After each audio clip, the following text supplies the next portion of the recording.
بسم اللہ الرحمن الرحیم. میرے خیال کے مطابق مزدوروں کو جو رائٹس ملنے چاہیے تھے وہ ان کی محنت کے اس کے مطابق نہیں ملے، ابھی تک نہیں ملے.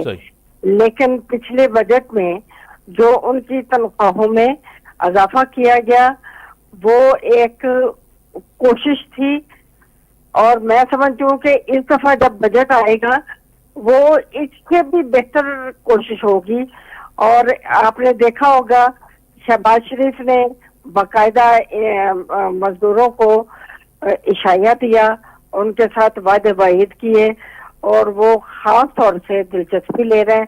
جیسے ہی ہماری معیشت اب کچھ نہ کچھ کنٹرول کی طرف جا رہی ہے تو سب سے پہلے ہمارا مزدور جو ہماری معیشت کی ایک ریڑھ کی ہڈی کی حیثیت رکھتا ہے اس کی طرف توجہ دی جانی چاہیے، اور انشاءاللہ دی جائے گی. اور یہ ان کے لیے بالکل مایوسی قطعی نہیں ہوگی، اور یہ سب جانتے ہیں انہیں ہمیشہ مسلم لیگ نون کی حکومت نے ہمیشہ فائدے دیے ہیں. آپ نے صحیح کہا، آپ نے ڈاکٹر صاحب صحیح کہا کہ مزدوروں کا استحصال ہوتا ہے اور ہوتا آ رہا ہے.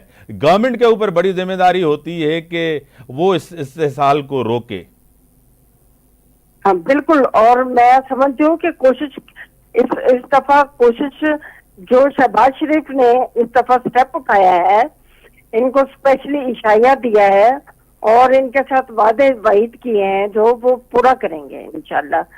دیکھیں جی، معیشت بہتری کی طرف ہمارے مزدوروں کا اور ایک ایک بندے کا جو کام کرتا ہے ان کا بڑا رول ہوتا ہے، اور ان کو اس کے بینیفٹ ملنے چاہیے اور انشاءاللہ ملیں گے. آپ کو پتا ہے کہ ایک طرف حکومت کو جس طرح 1.5-2 مہینے ہوئے ہیں، ابھی گورنمنٹ کی شروعات ہے اور ابھی تو کافی ٹائم پڑا ہے گورنمنٹ کا. ابھی سے تحریکیں شروع ہو گئی ہیں، جس طرح پی ٹی آئی نے تحفظ آئین تحریک شروع کی، اس کے ساتھ مولانا صاحب نے بھی ایک لانگ مارچ کا سلسلہ شروع کیا ہے. کیا کہیں گی ڈاکٹر صاحب؟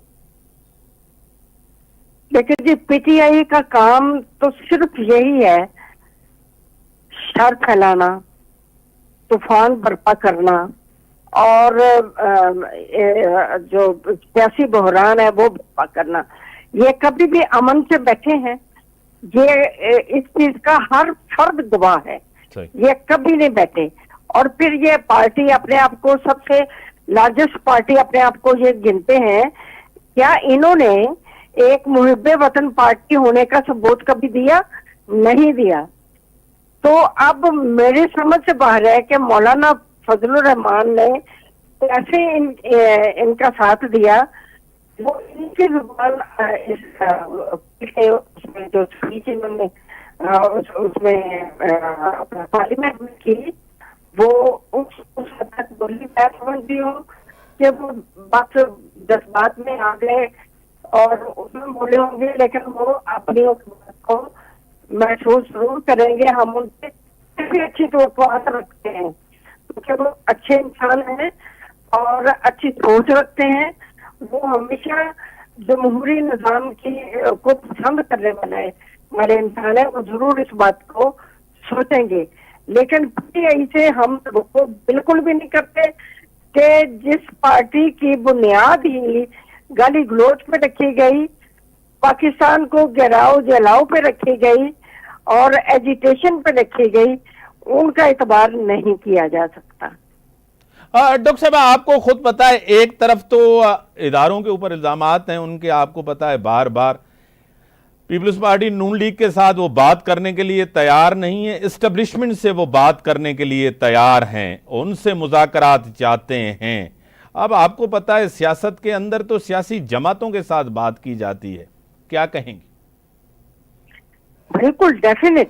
دیکھیں جی، یہ جمہوری پارٹیوں کی یہ خوبصورتی تو یہی ہوتی ہے کہ یہ جو پولیٹیکل پارٹیز ہوتی ہیں وہ آپس میں سر جوڑ کے بیٹھتی ہیں اور ایک ہی پلیٹ فارم پہ کھڑے ہو کے ملکی مسائل کو سوچ سمجھ کے اکٹھے کمبائنلی سوچ کے ان کے مسائل کا سولوشن نکال کے آگے چلتی ہیں.